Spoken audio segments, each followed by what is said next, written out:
इतिहास के किसी पन्ने पे यह नहीं मिलेगा कि आदिवासी ने किसी का शोषण किया, अत्याचार किया, आदिवासी ने कहीं नरसंहार गलत तरीके से किसी के साथ गलत नहीं। आदिवासी ने हमेशा अपनी सुरक्षा के लिए लड़ा है, न कि शोषण करने के लिए आज तक आदिवासी नहीं लड़ा है, क्योंकि वो सभी को जय जोहार, जय संविधान। आज सबसे पहले तो मैं जितेंद्र भाई को धन्यवाद देना चाहूंगा, जिन्होंने इस देश के 140 करोड़ जनसंख्या में से 14 से 15 करोड़ आदिवासी समुदाय के जो दबा कुचला या कहे कि इतिहास के पन्नों में जो उनका जो इतिहास नहीं आ पाया था, उसको सामने लाने का, आने वाली पीढ़ी को इसके बारे में जानकारी देने के लिए जो किताब लिखी है कि राष्ट्र निर्माण में आदिवासियों की भूमिका, उसको लेके मैं उनको बधाई देना चाहूँगा। और साथ ही हमारे समस्त प्रोफेसर साहब को बधाई। इस कार्यक्रम में सम्मिलित सारे युवा साथी, सामाजिक संगठनों के पदाधिकारी एवं शायद कुछ यूट्यूब चैनल और मीडिया के साथी, आज बात हो रही है कि आज देश के अंदर आदिवासी समुदाय के क्या हाल है। सबके हाथों में एक किताब आई, यहाँ के सोशल मीडिया के माध्यम से इस किताब के बारे में जानकारी मिली, तो सबके मन में एक रुचि प्रकट हुई होगी। और शायद आप कई साथी प्रोफेसर भी होंगे, कई ने पीएचडी भी कर रखा होगा, लेकिन इस किताब में जो जिन आदिवासी महापुरुषों की बात लिखी गई है, जिन फ्रीडम फाइटरों की बात लिखी गई है, शायद आपको कहीं पढ़ने नहीं मिली होगी। ऐसी कई घटना हैं जो आपको कहीं पढ़ने नहीं मिली होगी। जब आदिवासी समुदाय को लेकर बात आती है, अनेक सवाल पैदा होते हैं। कई जगह तर्क वितर्क अलग अलग होते हैं, कुछ अपवाद भी आते हैं। आदिवासी समुदाय को समझना है तो बहुत गहराई में जाना पड़ेगा। आज 2011 की जनगणना के हिसाब से रिकॉर्डली आदिवासी समुदाय 11 करोड़ के आसपास है, और आज 2025 की अगर बात करें तो अपन 14-15 करोड़ के आसपास इस देश के अंदर है, और वो 700 के आसपास समुदाय में बटा हुआ है। भील है, मेणा है, संथाल है, उराव है, गोंड है, अलग अलग। और जब धर्म की बात आती है तो वो सभी धर्मों में है।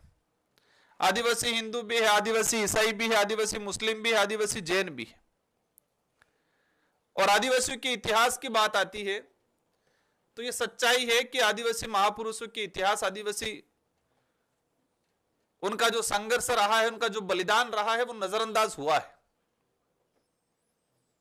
मैं ये नहीं कह रहा कि जानबूझ के नजरअंदाज किया गया, हो सकता है इतिहासकार उस घटना तक नहीं पहुंच पाए हो। शायद लक्ष्मण जी ने कहा था कि इतिहासकार महलों और रजवाड़ों के आसपास ही रहे, देश के अंतिम छोर पे नहीं जा पाए जहां बड़ी बड़ी घटनाएं हुई। आज कालीबाई, भील कालीबाई कलासुआ का नाम शायद कई साथियों ने नहीं सुना होगा, इस किताब में है इसका उल्लेख। बिरसा मुंडा जी के बारे में हम महात्मा गांधी जी को जानते। महात्मा गांधी जी ने इस देश को आजाद कराने के लिए पूरी ताकत लगाई और एक शांति के मार्ग पे चलते हुए देश को आजाद कराया।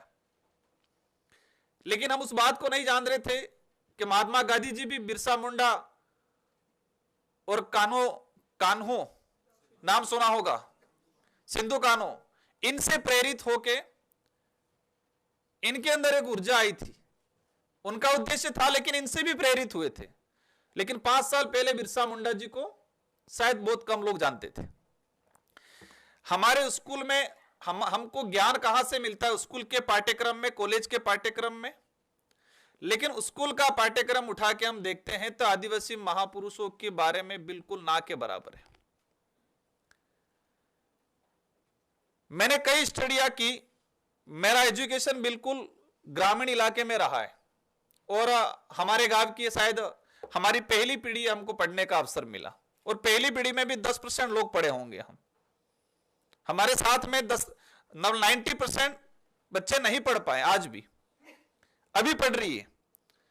तो हमें जहां तक लगा, हम नहीं जानते थे, मैंने कॉलेज भी किया, बिरसा मुंडा जी के बारे में कहीं पढ़ने नहीं मिला।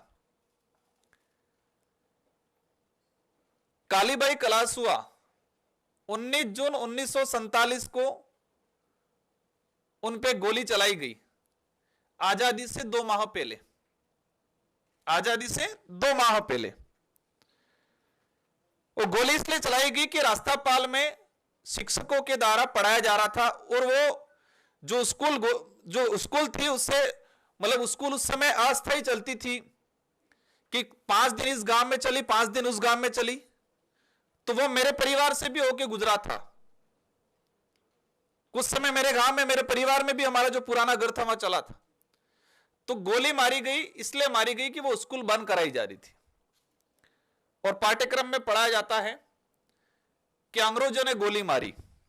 अब पढ़ा लिखा व्यक्ति तर्क करने लगा कि आजादी से 2 महीने पहले हम एक तरफ पढ़ रहे हैं कि देश का संविधान निर्माण की शायद पहली बैठक 1946 में हुई, जून जुलाई के आसपास। तो संविधान निर्माण की बैठक हो रही थी देश में और उसके 1 साल बाद देश के अंदर अंग्रेज गोली मार रहा है। ये हम इतिहास में पढ़ रहे हैं, मतलब आजादी से 2 महीने पहले। जब यह सवाल उठा तो हमारे राजस्थान के अंदर 5वीं क्लास की कक्षा उस किताब में एक पाठ्यक्रम पढ़ाया जाता था, तो उसको हटा दिया गया। जलियांवाला बाग हत्याकांड के बारे में सब जानते होंगे, वहां पर भी शहादत हुई, लेकिन आदिवासियों का जो शहादत मानगढ़ में हुआ गोविंद गुरु के नेतृत्व में, शायद बहुत कम साथी जानते होंगे। लेकिन इस यहां पर आए तो स्वाभाविक इस बारे में पढ़ा होगा। इसको भी इतिहासकारों ने अपमानित किया। कैसे अपमानित किया? इतिहास के पन्नों में मैंने कई लेखकों की किताबों में पढ़ा है कि दूसरा जलियांवाला बाग हत्याकांड, इसको क्या कहा गया कि दूसरा जलियांवाला बाग हत्याकांड। अब यह भाषा कैसे यूज की जाती मुझे ज्यादा आइडिया नहीं, लेकिन मैं जहां तक समझा कि कोई एक बड़ी घटना हो जाती है, इसके बाद कोई घटना होती है तो उसको दूसरे का दर्जा दिया जाता है। 1913 में मानगढ़ में हत्याकांड हुआ, जलियांवाला बाग हत्याकांड 1919 में हुआ। समय काल के हिसाब से देखें तो पहला हत्याकांड कौन सा हुआ? मानगढ़ का। मानगढ़ में 1500 आदिवासी मारे गए सेम डे में। कई लोग घायल हुए, सैकड़ों लोग, बताते हैं 200-250 लोग बाद में डेथ हुई। जलियांवाला बाग हत्याकांड में कितने लोग मरे, कितने शहीद हुए? वो भी हमारे देश के लिए लड़े थे, वो भी हमारे लिए सम्मानित थे। लेकिन एक जगह 1913 में हत्याकांड हो रहा है, वहां 1500 लोग मर रहे हैं, शहीद हो रहे हैं। एक जगह आपने संख्या बताई, वो 1919 में हो रहा है और इतिहासकारों ने लिखा एक लाइन में जलियांवाला बाग का पूरा विस्तृत और नीचे लिखा हुआ कई किताबों में कि दूसरा जलियांवाला बाग हत्याकांड मानगढ़ हुआ। कई ऐसी बातें हैं। आज हकीकत यह है कि आदिवासी समुदाय खुद अपना पहचान खो चुका है कई इलाके में। कुछ पढ़ लिख गए आदिवासी समुदाय, वो भी कह रहा है मैं एसटी हूं लेकिन आदिवासी नहीं हूं। अधिकारी वर्ग भी है इसमें। क्या कहते हैं? मैं एसटी हूं, आदिवासी नहीं हूं। मैं मीणा हूं लेकिन आदिवासी नहीं हूं। मैं भील हूं ना, पर आदिवासी नहीं हूं। यह इसलिए कि उनकी जो पहचान, उनकी जो हकीकत थी वो सामने उनको नहीं लाई गई, नहीं उनकी पीढ़ियों को पढ़ाई गई। आज आदिवासी समुदाय, मैंने गुजरात में कार्यक्रम किया, धर्म की जो बात आई, और यह हकीकत है कि आदिवासियों की अपनी एक पूजा पद्धति, अपनी एक पूरी आराधना, अपनी एक धार्मिक पूरी व्यवस्था बनी हुई है। वो प्रकृति को अपना सबसे बड़ा भगवान मानता है और मेरे हिसाब से प्रकृति से बड़ा कोई नहीं हो सकता है। आदिवासी प्रकृति को अपना भगवान मानता है। वो उनकी अपनी पूजा पद्धति है, वो किसी भी धर्म का तौहीन नहीं करता है, लेकिन हर इलाके में कन्वर्ट हुआ। मतलब मैं कई बार कहता हूं कि आदिवासियों का धर्म परिवर्तन नहीं, धर्म ग्रहण हुआ, क्योंकि उनका कोई धर्म नहीं था, प्रकृति उनका भगवान था, वही धर्म था उनका। गुजरात में जैन बना हुआ आदिवासी, महाराष्ट्र के अंदर 15 लाख के आसपास आदिवासी आज मुस्लिम बन के बैठा हुआ है, ईसाई है, हिंदू है। लड़ कौन रहे? सर बता रहे थे भाई, एक आदिवासी की मतलब मृत्यु हुई, जो ईसाई बना हुआ वो अलग विधि करेगा, हिंदू बना हुआ वो अलग विधि करेगा, और तभी लड़ रहे हैं आपस में। आज हकीकत बिरसा मुंडा, सिंधु कानो, टाटिया भील, ये जल जंगल जमीन के लिए लड़े, पहचान के लिए लड़े, अस्तित्व के लिए लड़े, स्वाभिमान के लिए लड़े, लेकिन आज आदिवासी देश के अंदर आपस में सिर्फ धर्म के लिए लड़ रहा है। और वो कौन लड़ रहा है? आपस में ही लड़ रहा है। हमारे बांसवाड़ा के अंदर भी देखा गया, एक तरफ ईसाई कम्युनिटी बना हुआ है, एक तरफ हिंदू बना हुआ है, और जो धर्म की बात है दोनों लड़ रहे बहुत बुरी तरीके से। मणिपुर की जो घटना है बहुत भयंकर घटना है, मतलब धर्म के नाम से इतना जहर घोल रखा है कि भाई भाई को मार रहा है, और वो बुरी तरह से मार रहा है। और ये चीजें पूरे देश में होने वाली आने वाले समय में, अगर पढ़े लिखे युवाओं ने, अपन ने, सबने ध्यान नहीं दिया तो देश में बहुत भयंकर, बहन बेटियों के लिए नहीं लड़ेंगे, जमीन के लिए नहीं लड़ेंगे, अधिकारों के लिए नहीं लड़ेंगे, लेकिन धर्म का इतना जहर घोला जा रहा है हर तरफ से। मैं किसी एक धर्म को दोष नहीं दे रहा हूं, कहीं ना कहीं सबकी जिम्मेदारी है, सब जिम्मेदार हैं, और स्थिति इतनी भयंकर बनी हुई। मैं भी कई बार पोस्ट डालता हूं सोशल मीडिया पे, कहते हैं आप तो हिंदू विरोधी हो, फिर कई बार हम कहते हैं आदिवासी ना हिंदू है ना ईसाई है, कुछ कहते हैं आप ईसाई विरोधी हो। हम किसी के विरोधी नहीं है। आदिवासियों ने अपनी पहचान, क्योंकि उनको क्या लगा कि पिछड़ा हुआ है, हमने भी गलत किया है, आदिवासी समुदाय से आने वाले पढ़े लिखे लोगों ने भी गलत किया। हम पढ़ लिख गए, हम हिंदी बोल गए, गांव का आदमी लोकल भाषा बोल रहा है तो उसको हमने अनपढ़ गवार मान लिया। मेरा यह कहना है कि आदिवासी समुदाय का ही व्यक्ति दिल्ली में पैदा हुआ, पैदा होने के बाद उसने कभी अपनी मातृभाषा नहीं सीखी, और आप कभी गांव में गए, अब गांव के 100 लोग मिलके भीली भाषा में बात कर रहे हैं और आपको समझ में नहीं आए तो उनकी नजर में, आपके दृष्टिकोण से देखेंगे तो आप भी गवार हैं, गवार ही है ना। क्योंकि हमारी क्या थिंकिंग है आज, कि जो गांव से आया हुआ व्यक्ति जो अपनी मातृभाषा में, गोंडी भाषा में, भीली भाषा में अगर बात कर रहा है तो हम क्या कहते हैं, ये तो गवार है।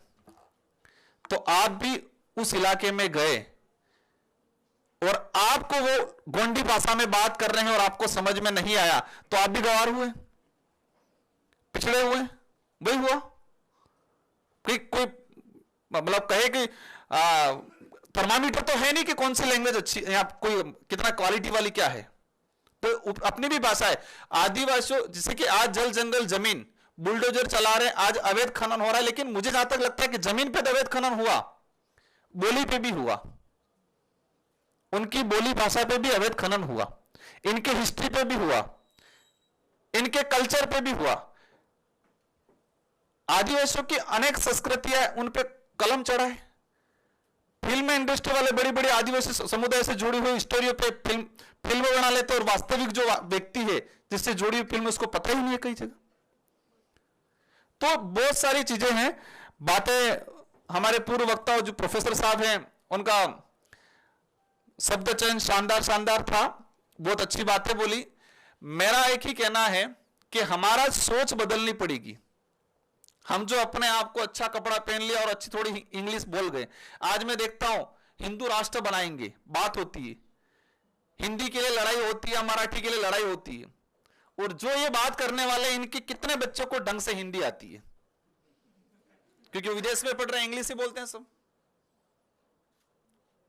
आज हम ग्रामीण इलाके से गोंडी भाषा, भीली भाषा बोलने वाले से कतरा, मतलब उसको दूर रखते हैं, तो आपसे वो इंग्लिश बोलने वाले आपको कहेंगे ये तो। अगर देश का निर्माण करना है, प्रोफेसर साहब कह रहे थे कि हमें सबको मिलके, और ये सच में हो रहा है, और इसलिए हो रहा है कि आदिवासी समुदाय का इतिहास को कहीं न कहीं साइड में रखा गया इतिहासकारों ने। तो आज गर्व से आदिवासी समुदाय का, और यह बात देखा मैंने कि हमारा पढ़ा लिखा आदिवासी समुदाय किसी भी वर्ग, जो 5000 साल पुरानी एक एक बात पता है, 5000 साल पुरानी, लक्ष्मण जी घायल हुए तो कौन सी जड़ी बूटी कौन से पहाड़ पे लेने का सबको पता है। सम्मान करते रामायण का भी हम, कोई दिक्कत नहीं है। कितने साल पुरानी रामायण है? 5-6 साल पुरानी होगी। लेकिन 500 साल पुराना हमारे मीणा भाई या बिल भाई को अपना इतिहास पता नहीं है क्या? आज हमारा जो इलाका बिल प्रदेश, जो टेरिटरी इलाका, आज बिल प्रदेश की हम लोग बात करते हैं, सबसे पूरे देश के अंदर सबसे सघन क्षेत्र में रहने ट्राइब जो रहा है वो यही अरावली और विंध्याचल की पहाड़ियों में रहा है।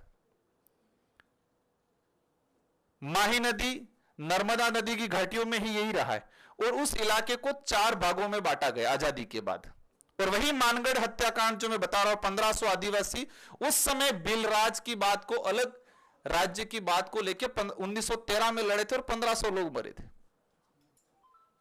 4 राज्यों में बांट गया, लैंग्वेज खत्म हो गई, बिली लैंग्वेज। पूरे देश के अंदर सबसे बड़ा समूह है बिल, इसके बाद गोंड का, और गोंड और बिलों में थोड़ा यह विवाद चलता है कि गोंड की संख्या ज्यादा है, बिलों की संख्या ज्यादा है, लेकिन ये मानते हैं कि सबसे बड़ा दोनों कॉमन है। और आज बिखर गया सारा, राज्यों में बढ़ गया, धर्म में बढ़ गया, बोली भाषा में बढ़ गया, जातियों में बढ़ गया। और यही नहीं, धर्म नहीं, आदिवासी एसटी में है, आदिवासी ओबीसी में, आदिवासी जनरल में भी है। अंडमान निकोबार गया, गोंड समुदाय के लोग 2.5 लाख के आसपास है, गोंड संथाल सब जनरल में आ रहे हैं। हर इलाके के अंदर आज मुझे यूपी से मिले, गोंड समुदाय ओबीसी में आ रहा है। मेरा भील भाई रोद गोत्र का गुजरात में जाएंगे, कई जगह जनरल में जा रहा है। कटारा हमारी गोत्र के साथी गुजरात में जाएंगे, कोई रावत में जा रहा है, कोई ओबीसी में जा रहा है। इतना बिखराव हुआ जिसकी कोई सीमा नहीं है। उसका एक ही रीजन है कि आदिवासियों का अपना खुद का नेतृत्व करने वाला भाई कोई नहीं मिला। यह सच है कि आप भी किसी गांव का प्रतिनिधित्व करते हो तो पहले आपके गांव का करोगे, ना कि दूसरे गांव का। और यही चीज हुआ है। संविधान निर्माण की बात करें, आज आधुनिक भारत की बात करें, और अंतिम समय में यह चीज कहना चाहूंगा कि कई लोगों को लगता है कि आदिवासी के अंदर यह तो टकराव पैदा होगा। टकराव कभी पैदा नहीं होगा, क्योंकि आदिवासियों के अंदर हम कहते हैं कि अतिथि देवो भव, जो संबोधन दे रखा है, जो इंडिया की पहचान बताते हैं अतिथि देवो भव, तो वो आज भी आदिवासी समुदाय के अंदर जिंदा है। उसका 2 मिनट में बात करके समाप्त करना चाहूंगा। चिट्ठी शायद मेरे पास आ गई है, शायद इसका टाइम ओवर हो रहा होगा।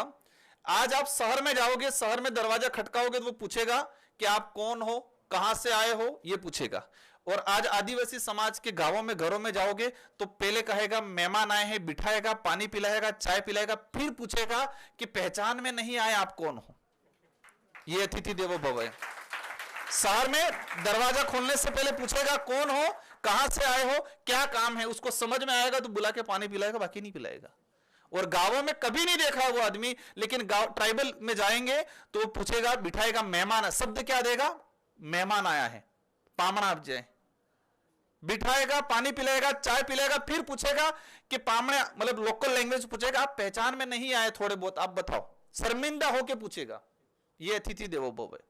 ट्राइबल इलाके के अंदर 1000 गांव होंगे, गांव में और किसी एक अन्य कम्युनिटी का गांव होगा, पूरा गांव मिलके उसकी बहन बेटियों की रक्षा करेगा। इंसानियत की भावना है, प्रेम भावना है, अतिथि देवो भव की जो बात करते हैं वो आदिवासियों के अंदर ब्लड में है।